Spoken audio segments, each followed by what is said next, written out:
প্রকৃতি যে মানুষের স্পর্শে লজ্জা পায়, এই যে লজ্জাবতী গাছটাই তার প্রমাণ।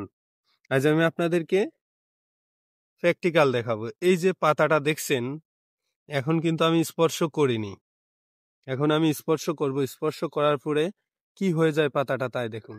এই যে একটা, এই একটা, এটা পুরো সম্পূর্ণটাই দেখেন, পুরা পাতাটাই চেঞ্জ হয়ে গেছে।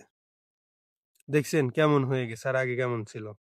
আমি আরেকটা দেখাই, আরেকটা হচ্ছে এই যে এই পাতাটা দেখাই। এই যে দেখেন কেমন হয়ে গেল।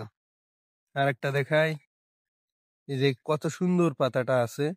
এই যে আমার হাতের স্পর্শ পাওয়ার পরে দেখেন কি হয়ে যায়। এই যে দেখেন, এই যে দেখেন, দেখছেন। ভিডিওটা যদি ভালো লেগে থাকে সবাই অবশ্যই লাইক কমেন্ট করবেন, সবাই পাশে থাকবেন, সুন্দর সুন্দর ভিডিও দেখাবো।